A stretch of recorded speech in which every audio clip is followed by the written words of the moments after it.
I had no idea the key I held would unlock months of betrayal. The polished brass felt warm in my hand as I stepped through the door of my new condo for the first time as its sole occupant. The space smelled faintly of fresh paint and cedar, the scent of a clean slate. I set the first of my boxes down in the empty living room and let myself breathe for what felt like the first time in years. All those extra shifts, the nights hunched over my laptop at the marketing agency, the vacations I'd skipped, they were all worth it. I remembered the years of sacrifices to afford this condo, vowing I'd never lose it. It was small by downtown Seattle standards, but it was mine. The walls gleamed, the tall windows let in late summer sunlight, and I felt a kind of proud exhaustion that I could finally enjoy the fruits of my independence. As I unpacked, the buzz of my phone jolted me from my reverie. "We're just around the corner," my mom Bonnie chirped. "We're bringing lunch to celebrate. Don't start without us." I barely had time to shove the empty moving boxes into a corner before the knock came. Bonnie swept in first, a flurry of floral perfume and bright smiles. "Oh, Claire, this place is lovely," she gushed, hugging me tightly. My father Graham followed, nodding with restrained approval, as he scanned each corner with the precision of someone appraising property rather than visiting his daughter's new home. "It's cozy," he said, finally running a hand along the countertop as though testing for dust. "Cozy," I repeated with a laugh. "Try affordable dad. But it's mine. All mine." He gave me a thin smile, and I knew what he was thinking, that I was too independent for my own good. Bonnie bustled around, unwrapping sandwiches, cooing about how grown up I was. Yet every few seconds her eyes darted to the spare bedroom door, and I knew something was brewing. "You know," she began casually over lunch, "this place is so big for just one person. You've got that whole second bedroom just sitting there empty. It would be perfect if Dylan stayed for a bit. Just until he gets back on his feet." I froze, mid-bite. "Stay here, Mom, It would just be temporary," Graham interrupted smoothly. "You know how he's been struggling since the warehouse job didn't work out. He needs family support right now." I felt the old, familiar pressure of their expectations settle on my shoulders.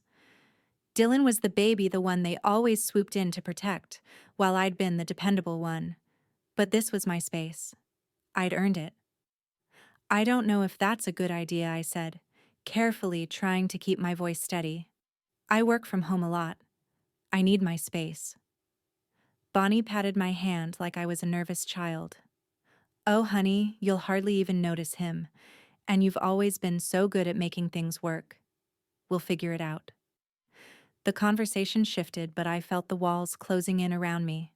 They lingered for another hour, complimenting the view, asking about the neighborhood before finally leaving with cheerful goodbyes. I shut the door and leaned against it, the silence pressing down on me. I tried to reassure myself it was just talk, that they wouldn't push it. I'd barely gotten a chance to settle in when another knock sounded at the door. When I opened it, Dylan stood there with his trademark smirk, two overstuffed suitcases at his feet, and a gaming headset slung around his neck. "Hope you don't mind me crashing here, sis," he said, brushing past me like he already belonged. Claire forces a smile but feels her stomach drop as Dylan begins unpacking in the spare room. Within a week, my home no longer felt like mine. It was astonishing how quickly Dylan managed to colonize the space, leaving behind the careful order I had spent days cultivating. Graham's voice echoed in my mind. "It's just temporary." But every time I stepped out of my bedroom, the condo looked less like a sanctuary and more like a dormitory. The first signs were small, easy to dismiss if I wanted to. Dylan's two suitcases exploded across the spare bedroom floor, clothes spilling out into the hallway. Then came the gaming equipment, a large black PC tower humming beside the TV stand, two curved monitors balanced precariously on the coffee table, tangles of wires snaking across the rug I'd chosen so carefully. My sleek, minimalist living room now glowed in garish neon from his LED light strips flickering like a cheap nightclub. "Hey, you don't mind if I keep this setup out here, right?" he asked one night, barely glancing at me as he adjusted his headset. Better Wi-Fi in the living room. I wanted to say yes. I minded very much. But Dylan had already turned his attention back to the game, barking instructions at teammates through the microphone. I pressed my lips together and retreated to my bedroom, telling myself it wasn't worth the fight. By the weekend, the situation had escalated. Dylan invited 3 friends over for a quick hangout, which turned into a raucous late-night gathering. I came home from running errands to find them sprawled across my furniture, energy drink cans, and greasy takeout containers littering the counters. Someone had knocked over a plant, leaving soil ground into the carpet. "Can you keep it down?" I asked, raising my voice to be heard over the pounding bass of their music. Dylan barely looked up. "Relax, Claire. We're just chilling. You're so uptight." I clenched my fists. This was supposed to be my safe space, the place where I could unwind after grueling days at work. Instead, I found myself tiptoeing through my own condo, cleaning up messes I hadn't made, silencing my frustration to avoid being branded the nagging sister. The following night, Bonnie called. "Claire, sweetheart, I heard you're giving Dylan a hard time," she said in that syrupy voice she used when she was about to scold me. "I'm not," I said, trying to keep my tone even. "But he's taking over. He's got his stuff everywhere, and he had a party here without asking. Things are getting damaged." "Oh, honey, you're overreacting. He's just trying to have a little fun. You know how fragile he's been since losing that job," Bonnie interrupted. "You're so responsible you can handle a little inconvenience. Be patient with him." There it was again, that word responsible, used like a chain around my neck. I bit back the words I wanted to say, that I was tired of being the one who could handle it, and simply murmured, "Okay, Mom." But inside I was simmering. The next morning, I returned from a quick grocery run and noticed something strange. The smart lock on the front door blinked red when I entered my code denying access. My stomach flipped. I tried again, slower this time, and was met with the same rejection. "What the hell?" I muttered, knocking on the door until Dylan opened it, bleary-eyed and shirtless. "Why doesn't my code work?" I demanded. "Oh yeah," he said, scratching his head. "I reset the lock. Too many people had the code, you know? Security and all that. I'll add you back in later." "You'll add me back?" My voice cracked with disbelief. "Don't get dramatic," he said, already turning away. "You still have your key, right?" I did, but that wasn't the point.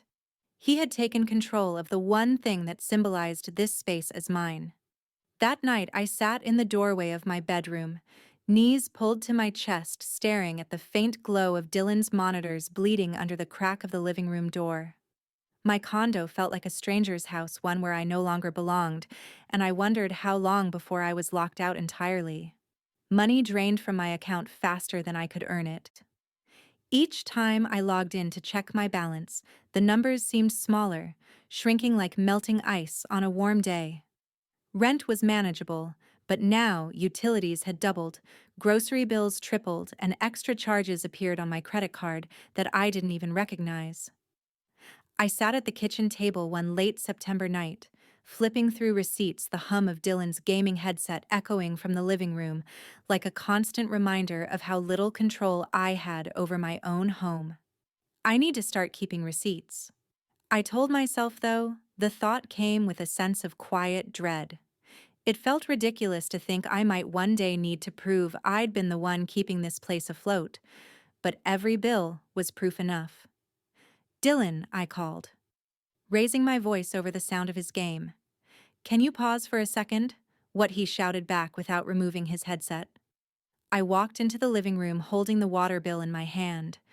These utilities are through the roof, and the grocery bills I can't keep paying for everything myself. "You need to start contributing." He glanced at me, half smiling like I'd told a joke. "Oh, Claire, relax. I'll help out once I get something steady. For now, you're good, right? You've got your job." "That's not the point," I pressed, trying to keep my voice calm.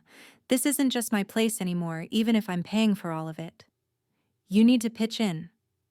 Dylan leaned back in my chair, and gave a mock salute. You're the responsible one. You can handle it. Then he turned back to his game, ending the conversation like I wasn't even there. That weekend, we were expected at my parents' house for dinner, a ritual I could barely stomach anymore. The drive over felt heavy, the tension in the car palpable. Dylan scrolled on his phone the entire ride, oblivious. Bonnie greeted us with her usual effusive warmth. "There's my boy," she said, pulling Dylan into a hug before glancing at me. "Claire, you look tired. Are you sleeping enough?" I bit my tongue, unwilling to give her the satisfaction of knowing why. Halfway through dinner, I tried again, choosing my words carefully. "Mom, Dad, the expenses are getting out of hand. Dylan hasn't been contributing, and I can't keep paying for everything alone. It's not sustainable." Graham set down his fork and looked at me with the same expression he used when closing a deal. "Claire, you're doing well. You've got a good job, a nice place. You should be grateful for what you have. Dylan is in a rough spot, he needs time. I understand that, but—" "No buts." Graham cut me off sharply. "If you can't handle the arrangement, maybe we need to reevaluate things. We could always sell the condo and move you back home. You'd save a fortune living under our roof again." The threat hit me like a punch to the gut. I'd worked too hard, sacrificed too much to end up back in my childhood bedroom. "I don't want to move back home," I said firmly. "Then you'll make it work," he replied, dismissing me with a wave of his hand. Dylan smirked from across the table. "Come on, Claire, you're the responsible one who can handle it. You always do." I stared at him, heat rising in my chest, my voice locked behind clenched teeth. They weren't listening. None of them ever did. That night, back in the condo, I sat in my bedroom with the door shut, laptop balanced on my knees. My fingers hovered over the keyboard as I thought about Graham's threat, Dylan's mocking smile. If they wanted me to be the responsible one, fine, but I would no longer be naive. I created a hidden folder on my laptop and labeled it in all caps "Proof." I decided to fight back and got crushed. Graham's threat from the previous week, "Sell the condo or else," still replayed in my mind as I stood in the living room, arms crossed, staring at Dylan. He was sprawled across the couch, feet on the coffee table, controller in hand, looking as comfortable as if he owned the place. "Dylan, we need to talk," I said, my voice steady but firm. He didn't even look away from the screen. "Can it wait? I'm in the middle of a match." "No, it can't." I stepped between him and the TV, forcing him to pause. "I can't keep paying for everything. Rent, utilities, groceries, you need to start contributing. And you can't keep treating this place like it's your personal playground. We need boundaries." Dylan scoffed, tossing the controller on the couch. "Boundaries? Claire, relax. You're being dramatic. I'm your brother. Families help each other out. This isn't help. You've taken over my home. I'm barely holding on financially, and you don't even care." He stood up, towering over me with an incredulous smile. "You're the one who's always been able to handle things. You'll be fine." "I'm not fine," I snapped. "If you don't start paying your share, I'll have no choice but to ask you to leave." That got his attention. He stepped closer, his voice low and mocking. "Oh, I'd love to see you try. Mom and Dad would love that too. Why don't we call them right now and let them know how ungrateful you are?" The words sliced through me. Dylan pulled out his phone and dialed, walking away as he murmured something into the receiver.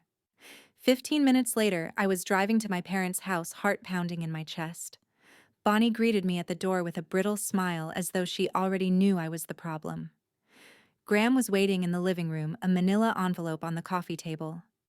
"Claire," he said coolly, gesturing for me to sit. "We've heard about your issues with Dylan. This arrangement is meant to support family, not tear it apart. I've been supporting everyone I argued. I can't keep doing this alone." He ignored my words, sliding a document across the table toward me. "This is an agreement stating that Dylan has the right to stay in the condo indefinitely. It will give him stability. All we need is your signature." I stared at the paper, my hands trembling. "You can't be serious." "You're being ungrateful. Graham said sharply. We gave you that condo at a reduced cost. We trusted you. And now you want to throw your brother out on the street? Is that the kind of person you are? Bonnie reached for my hand, her expression carefully sympathetic. Honey, just sign it. Dylan needs a place to get back on his feet, and this will take the pressure off all of us. Pressure off all of us, I thought bitterly. Except me. I felt cornered, the walls of the house closing in around me. With no other option, I picked up the pen. But before I signed, I slipped my phone out of my pocket and discreetly photographed each page, the faint shutter click, masked by Bonnie's chatter. Then I scrawled my name on the bottom line and pushed the paper back across the table. Good girl, Graham said, gathering the document with an air of finality. I drove away from my parents' house with tears stinging my eyes, pulling into a quiet coffee shop parking lot just to breathe. My phone buzzed a message from Lisa, an old friend from college who now worked as an attorney. You sounded upset earlier. Want to talk minutes later? I was seated across from her at a small table, the smell of espresso thick in the air. Lisa listened as I poured out the entire story: Dylan's takeover of the condo, my parents' constant manipulation, the document I'd been coerced into signing. You can't let your emotions run. This, Lisa said calmly when I finished. That agreement might be legally questionable, but you need more than proof you were pressured. You need a strategy. I don't know how much longer I can take this, I admitted, my voice cracking. Lisa reached across the table, squeezing my hand. You're not alone anymore, Claire. But you'll need more than proof, Claire. You'll need patience. My parents stopped asking. They started demanding. The change in tone was subtle at first: shorter phone calls, colder voices, fewer pleasantries. By mid-October, I barely recognized them. As I sat in my living room that evening, laptop balanced on my knees, I opened my hidden proof folder and scrolled through its contents. Receipts, photos, recordings. The evidence was piling up. But would it be enough? The doorbell rang, startling me. When I opened it, Graham and Bonnie stepped inside, Dylan slinking in behind them with the smug look that had become his default expression. They didn't bother with small talk. We need to have a conversation, Graham said, his voice clipped. He carried a thick folder, the kind that made my stomach twist. Bonnie stood beside him, arms crossed like she was bracing for impact. Dylan plopped onto the couch, kicking his shoes off without asking. About what I asked, though, I already had an idea. The condo, Graham said. It's time we make this official. We're adding Dylan's name to the title. It's a family asset and it needs protecting. I blinked at him. You're...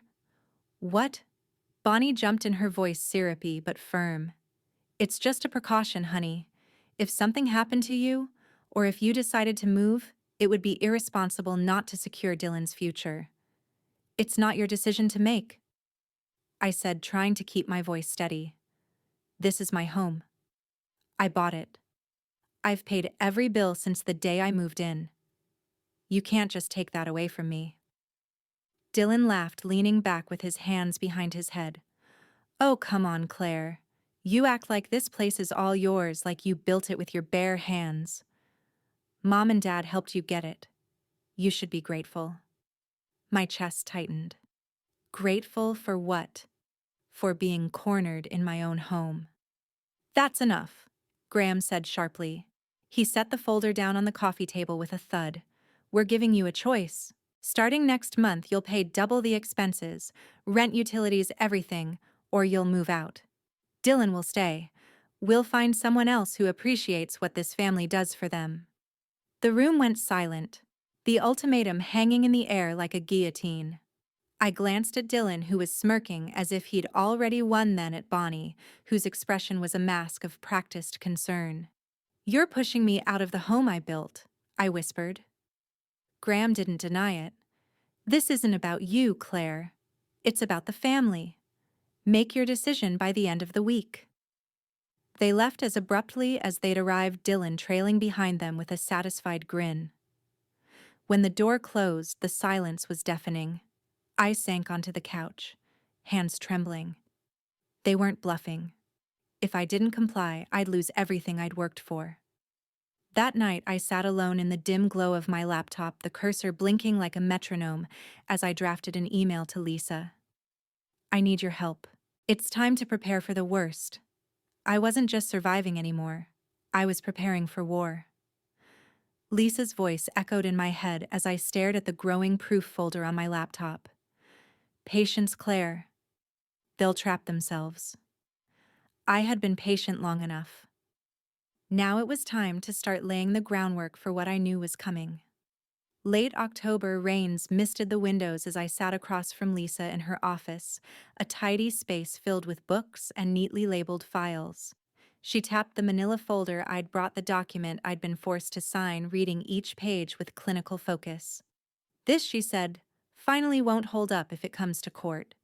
It's vague, and the pressure they applied could be considered coercion, but we need more than this. I nodded, my hands tightening around the edge of my chair. I have receipts and bills, but it doesn't feel like enough. Lisa leaned forward, her tone measured. You need their words. Record every conversation. Calls in person, whatever you can safely capture. And keep documenting Dylan's behavior. Photos, videos, timestamps. You're building a timeline, Claire.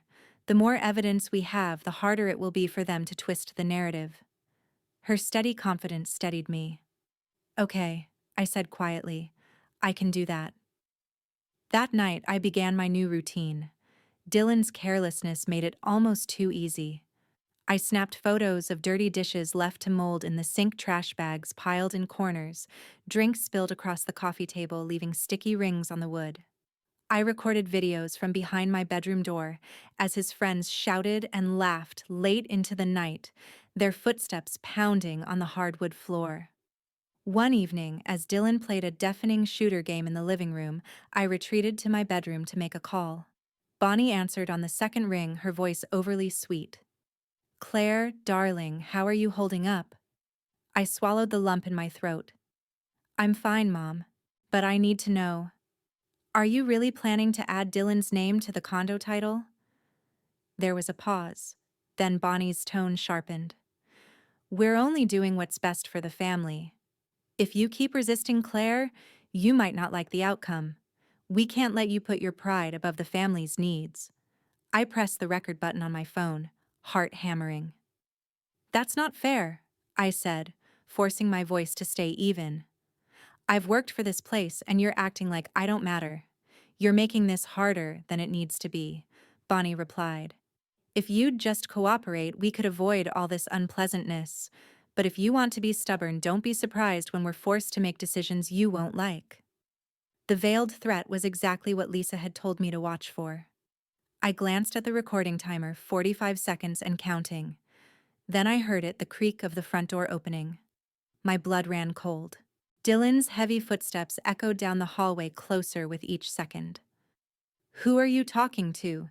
He asked, suddenly appearing in my doorway. His eyes narrowing as he noticed the phone clutched in my hand. They turned my family into a firing squad, and I was the target. The moment I stepped into my parents' home for the early November dinner, I knew something was wrong. Relatives I hadn't seen in months were already seated at the long dining table. Voices hushed as their eyes flicked toward me. Dylan's suspicion from last week played in my mind like a warning. I needed to be careful now, more careful than ever. Claire, Bonnie said, with that strained smile she used when putting on a performance. You made it. We were just talking about how worried we've been for you. I didn't respond, simply slid into the empty chair at the far end of the table. My phone was tucked inside my jacket pocket, the recorder already running. Lisa's words echoed in my mind. Don't take the bait. Let them show who they are. Dinner started with pleasantries, questions about work, the weather, the usual small talk. But it didn't take long for Graham to clear his throat and steer the conversation toward me. Claire, he said loudly enough for everyone to hear, we're concerned about how uncooperative you've been about supporting the family. Dylan's situation requires all of us to make sacrifices. You seem unwilling to do your part. I felt the heat rise in my chest, but I kept my expression neutral. I've been paying all the bills, I said evenly. That seems like doing my part. Graham's jaw tightened. It's not about money. It's about attitude. You're acting like the condo is yours alone. It was meant to be a family investment. I could feel the eyes of my aunts and uncles on me, their expressions varying from judgment to awkward sympathy. Bonnie dabbed at her eyes with a napkin, her voice breaking as she added, "She doesn't realize how much she's hurting us. This constant resistance is tearing the family apart." I wanted to scream, but I stayed silent, following Lisa's advice. Instead, I glanced down at my lap, where my hand pressed lightly against my phone. Every word, every accusation was being captured. Dylan, sitting directly across from me, leaned back with a smirk. "It's like she thinks she's better than the rest of us. You should see how she looks at me when I'm home, like I'm some kind of burden." I turned to face him, my voice calm, despite the adrenaline surging through me. "You've been living in my condo for free, Dylan. Do you really think that's not a burden?" A murmur ran through the table. Graham slammed his hand on the wood, rattling the silverware. "Enough," he barked. "You think you're clever, Claire, but you're not in control here. We'll force you out if we have to. This condo belongs to all of us." The room went silent. His words hung heavy in the air, the slip more revealing than he intended. I swallowed hard, forcing myself to remain still as the conversation shifted, relatives mumbling reassurances, trying to diffuse the tension. I excused myself as soon as dinner ended, walking briskly to my car with my jacket clutched tightly around me. My phone buzzed in my pocket the moment I slid behind the wheel. It was a message from Lisa. "We can use this." I was building my case one dangerous secret at a time. My proof folder was overflowing with files, photos, recordings, screenshots, and yet it never felt like enough. Each time I opened it, a cold rush of fear swept through me. If Dylan or my parents discovered what I was doing, it would all be over before it even began. It was past midnight in mid-November, and the condo was silent except for the occasional gust of wind rattling the windows. Dylan had gone to bed hours ago, leaving his usual trail of clutter behind. I tiptoed into the living room, clutching the family tablet I'd spotted earlier that day on the kitchen counter. They all used it for emails and schedules, and I had a hunch it might hold something useful. Sinking onto the couch, I opened Bonnie's email account, my heart hammering. The inbox was a goldmine, threads discussing how they could secure the condo for Dylan, veiled threats about removing Claire's influence, and even drafts about selling the property outright. My hands trembled as I forwarded each email to myself, attaching screenshots to a hidden folder in my cloud drive. The creak of a door made me freeze. Claire Dillon's groggy voice cut through the darkness. Footsteps shuffled closer down the hallway. I fumbled with the tablet, minimizing the screen just as he appeared, rubbing his eyes. "What are you doing up?" he asked, squinting at the glow of the device. My mind scrambled for an explanation. I couldn't sleep. I was looking for a recipe. Dylan's eyes flicked to the tablet. "At 1 in the morning?" "Yes," I said, forcing a nervous laugh. "Thanksgiving's coming up. I was thinking about trying a new pie recipe. You know me, I like to be prepared." He stepped closer, suspicion etched on his face. "Show me?" My stomach flipped. "Show you what?" "The recipe," he said flatly. "Oh, I already closed it." I quickly deleted the browsing history, my thumb shaking as I handed the tablet over. "Here, look." "Nothing there now. I guess I'll find it again tomorrow." Dylan stared at me for a long moment, his jaw tight. He finally took the tablet, glancing at the blank history page before lowering it slowly. "You're up to something, aren't you?" he said quietly.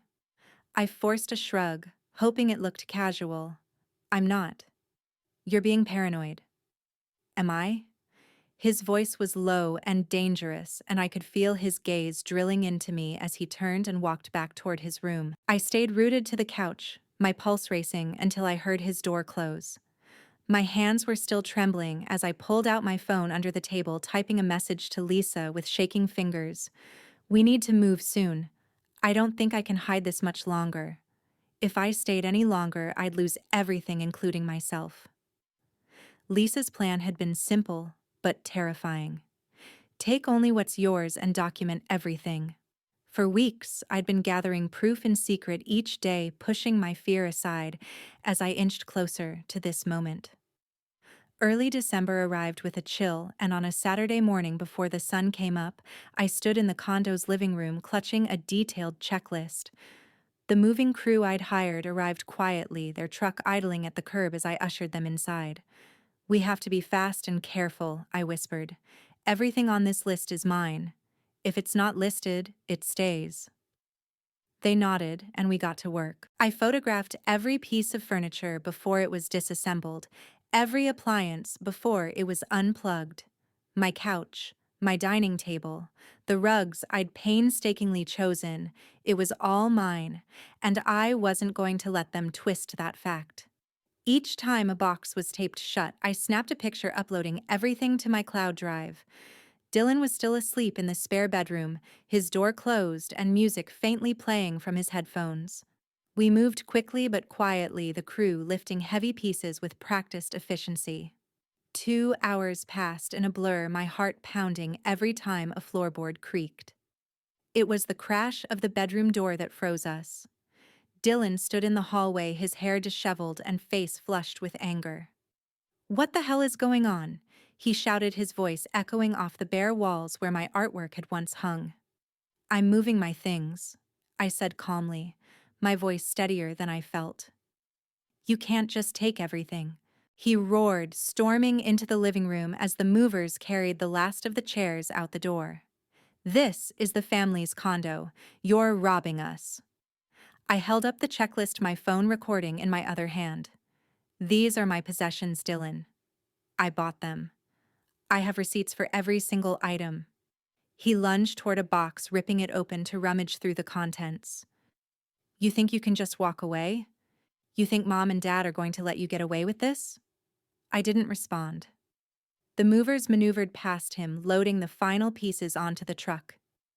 Dylan was already on the phone with Graham, pacing the length of the room, his voice breaking with fury. "Dad, she's taking everything you need to get over here now." I walked past him, box in hand, and set it carefully in the back of my car. My phone buzzed in my pocket with incoming calls. Graham, then Bonnie, then Dylan again. I ignored them all, climbing into the driver's seat as the moving truck pulled away from the curb.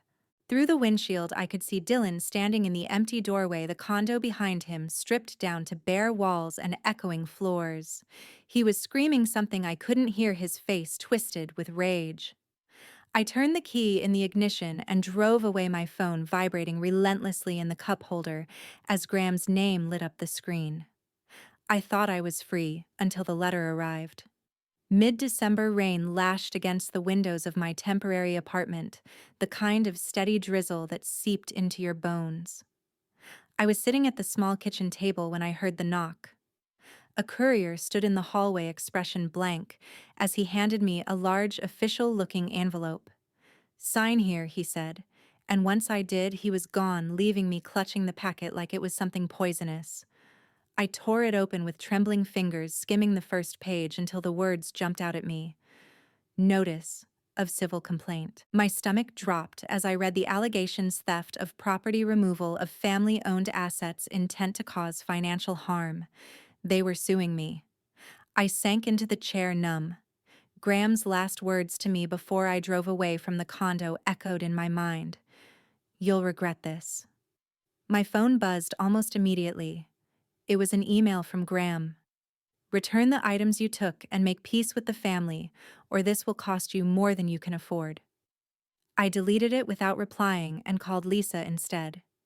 She met me at her office that afternoon, ushering me into the conference room already stacked with binders. I handed her the legal notice and she read it silently, jaw tightening. "They're accusing you of stealing property from the condo," she said, finally setting the papers aside. "But they're overreaching. We have receipts for everything you removed. We have recordings, photos, emails, text messages. Claire, we're in a stronger position than they are. I tried to steady my breathing. They're threatening financial ruin. What if the court believes them? Lisa leaned forward, her gaze steady. I'm not just defending you anymore. We're building a countersuit. They tried to intimidate you to take away what's yours, and we're going to hold them accountable for that.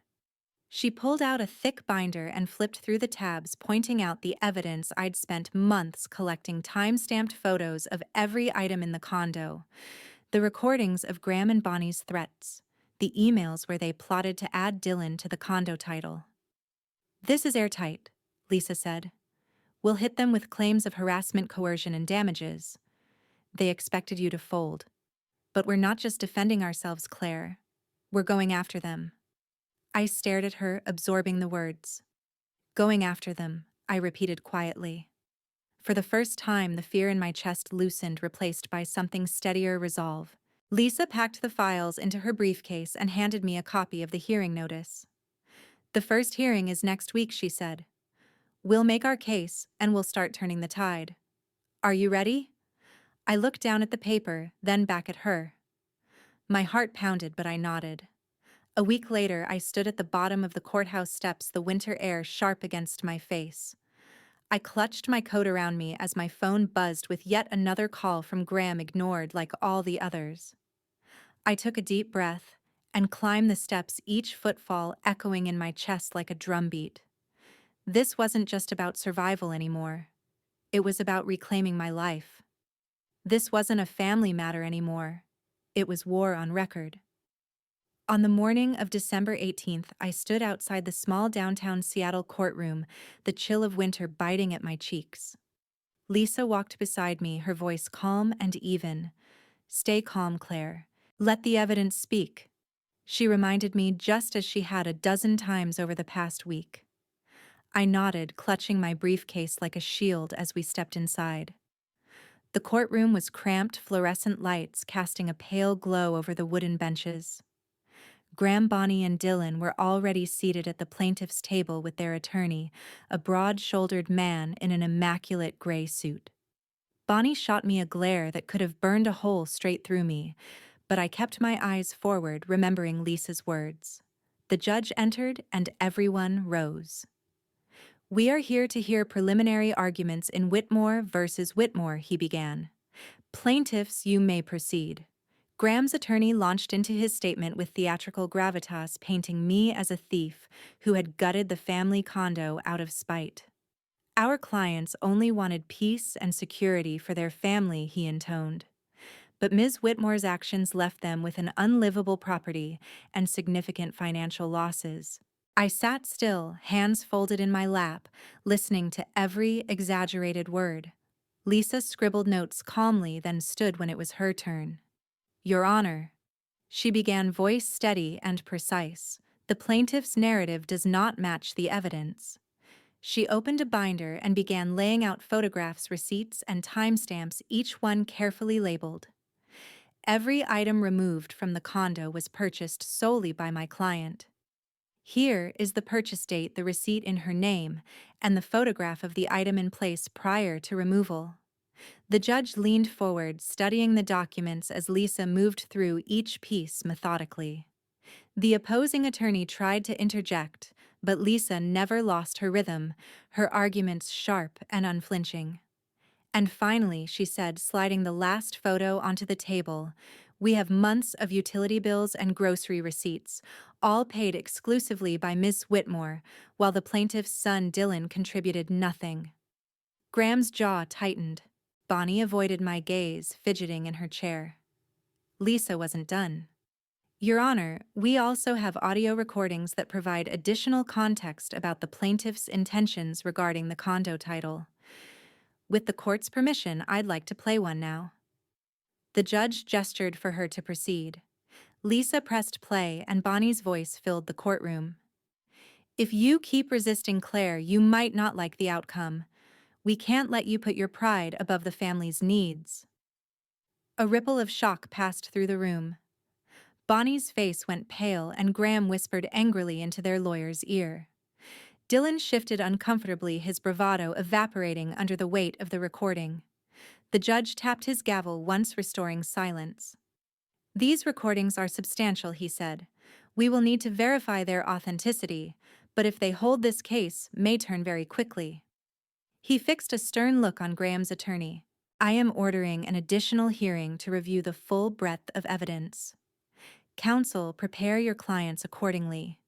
We were dismissed shortly after. Bonnie wouldn't look at me as we filed out of the courtroom, and Graham's jaw was locked so tight I thought he might crack a tooth. Outside, the cold December air felt like freedom. Lisa gave me a small, knowing smile. "This is just the beginning," she said softly. I nodded, heart pounding with a strange mix of fear and hope. For the first time, it felt like the balance was starting to shift. I had one last card to play, but they handed me something even better. The courtroom was packed on December 23rd, a larger crowd than before. Friends, distant relatives, and even curious acquaintances had come to witness what had become a spectacle. I sat beside Lisa at the defense table, my palms slick against the polished wood. Graham, Bonnie, and Dylan occupied the opposite table, whispering furiously with their attorney. Graham looked confident, almost smug, and I could still hear his taunt from weeks ago echoing in my head. "We'll win, because you're alone." The judge entered and the room rose before settling into a tense hush. "We are here to review all evidence and testimony," he said. "Plaintiffs, proceed with your case." Graham's lawyer stood, voice booming, as he launched into his narrative. "Your Honor, Ms. Whitmore's actions have been motivated by spite and greed. She deliberately stripped the family condo of essential furnishings and left my clients in hardship. She is not the victim she claims to be. She is vindictive." I forced my face into a mask of calm, Lisa's quiet presence beside me, grounding me. When the attorney paused for effect, Lisa rose smoothly, her voice cutting through the courtroom. "Your Honor, the plaintiff's statements do not align with the evidence we've presented. Over the course of these proceedings, we have shown receipts for every item removed from the condo utilities paid solely by Ms. Whitmore, and recordings that reveal clear threats from the plaintiffs themselves. Today, we add one more piece: emails obtained from a shared family account." She handed a stack of printed messages to the clerk, who passed them to the judge. Graham's lawyer shifted uncomfortably as the judge skimmed the emails, conversations between Bonnie and Graham, discussing how they could pressure Claire into compliance, even threatening to sell the condo out from under me. The lawyer tried to redirect. "Those emails are taken out of context, Your Honor. What matters is that Ms. Whitmore acted unilaterally and against the family's wishes. But Lisa was ready. Your Honor, context is exactly what we have. These communications show intent, and combined with the audio recordings, they demonstrate a clear pattern of coercion." The judge's gaze was sharp. "Plaintiffs, do you wish to respond?" Before Graham or Bonnie could speak, Dylan blurted out, "We had to force her to sign that paper. She was going to throw me out." The room erupted in shocked murmurs. Dylan's face drained of color as he realized what he'd said, but it was too late. Lisa didn't waste a second. "Your Honor," she said firmly, "you just heard the plaintiff's son admit on record that my client's signature was obtained under duress. That alone invalidates the agreement they have built their entire case upon. We move to dismiss the plaintiff's complaint immediately." Graham leapt to his feet. "That's not what he meant. He's confused." The judge silenced him with a raised hand, his voice cold. "Enough. This testimony is on the record. Combined with the evidence already submitted, it is damning. I will render a verdict tomorrow. Prepare yourselves." The gavel struck once, and the room buzzed with disbelief. I glanced at Lisa, who gave me the faintest nod, her calm composure finally breaking into a glimmer of satisfaction. Graham and Bonnie stood frozen, their faces pale, as relatives whispered around them, their reputation crumbling before their eyes. Tomorrow, it would be over. I won, but it didn't feel like victory when I saw their faces. The courtroom on December 24th was silent as the judge entered, his robe sweeping behind him. I could barely breathe as I sat at the defense table beside Lisa. My hands were clasped so tightly in my lap that my knuckles ached. Lisa's quiet words from the night before whispered in my mind, "Justice can be bittersweet." The judge cleared his throat, and everyone rose before settling back into their seats. After reviewing the testimony and all submitted evidence, he began, his voice echoing off the wood-paneled walls. This court finds in favor of the defendant, Ms. Claire Whitmore. A collective murmur rippled through the gallery. I felt a wave of relief crash over me as the judge continued. The agreement signed by Ms. Whitmore was obtained under duress and is therefore void. Furthermore, the plaintiff's claims of theft are unsubstantiated.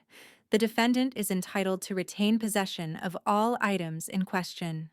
The plaintiffs are ordered to pay the defendant's legal fees and damages totaling $82,000. Gasps filled the room. Graham's shoulders slumped, the proud set of his jaw collapsing into a hollow mask. Bonnie's face drained of color, and she stared at the judge as if waiting for him to take the words back. Dylan, however, reacted with fury. "This is a joke," he shouted, rising from his seat. "You're just letting her take everything from us." "Sit down, Mr. Whitmore," the judge ordered, but Dylan ignored him, turning on his parents. "You lost everything," he snarled. "We're ruined because of you." Bonnie reached for him, her voice breaking. "Dylan, please. Don't touch me," he barked, pulling away violently. The bailiff stepped forward, and Graham finally grabbed Dylan's arm, forcing him back into his seat. The judge banged his gavel once. "Order. This court is adjourned." I stood slowly, my legs trembling, and followed Lisa out of the courtroom. Relatives lined the hallway, their eyes darting toward me with a mix of curiosity, pity, and judgment. I didn't meet their gazes. I didn't owe them explanations. Behind me, Dylan's voice rose again, furious and unrestrained. "So what now, huh? We sell the house. We're ruined because of you." His words echoed down the silent corridor, a bitter soundtrack to the family's collapse. Lisa touched my arm lightly. "Don't turn around," she whispered, guiding me toward the courthouse doors.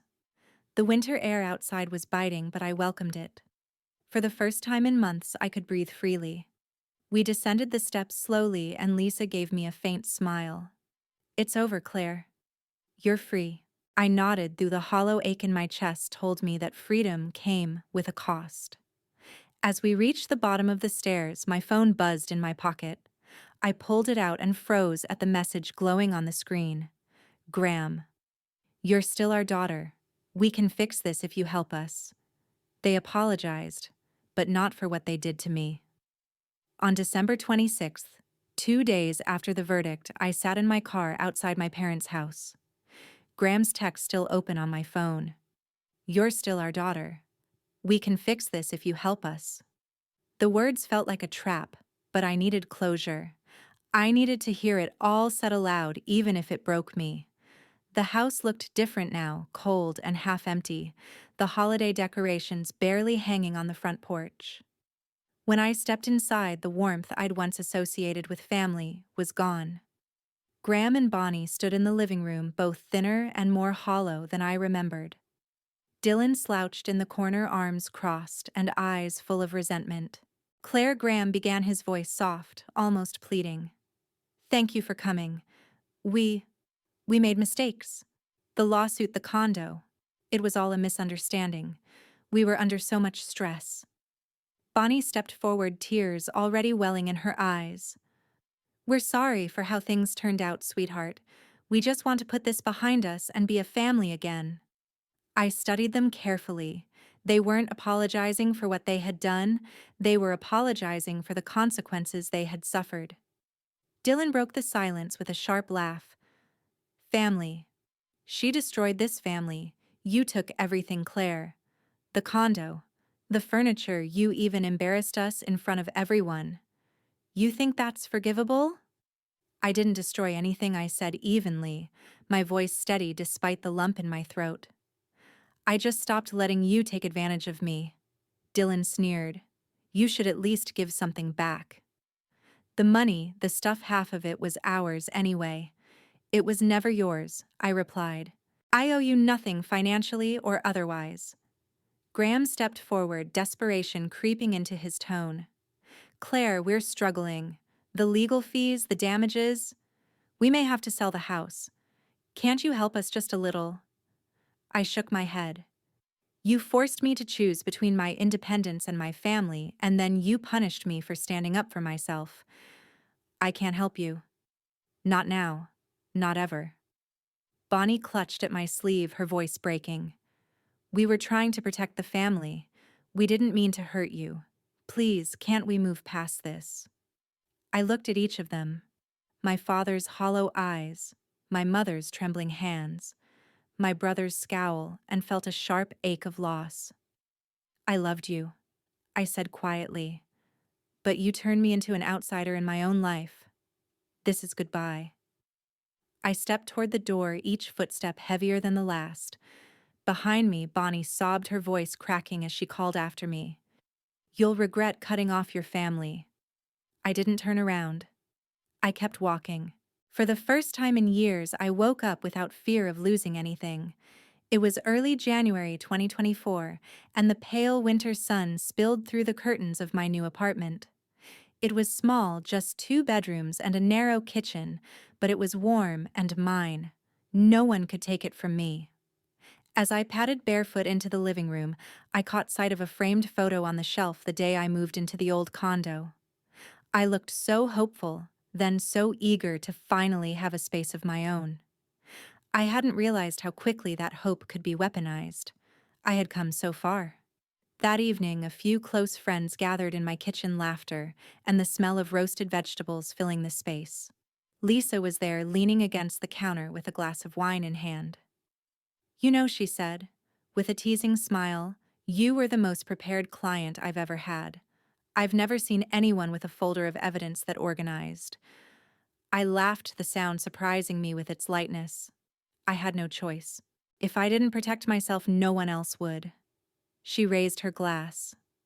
To protecting yourself. And to new beginnings. We clinked glasses, and I felt a quiet sense of gratitude for the people in my life who had stood by me. I didn't need a large family gathering or a perfect home. What I needed was peace, and I finally had it. Later, after everyone left, I sat alone at my kitchen table reflecting on everything that had happened. Boundaries weren't walls. They were lines that kept you safe, that defined where you ended and others began. I had learned that the hard way. Family, I realized, wasn't always the people you were born to. It was the people who respected those lines. My phone buzzed on the table. An unfamiliar number lit up the screen, and my heart tightened when I saw the name Dylan. For a moment, I stared at it, the memories pressing in like old bruises. Then I pressed decline without hesitation. I stepped out onto the small balcony, the night air crisp against my face. The city hummed softly around me, alive and distant, and I took a deep breath that filled my lungs to the brim.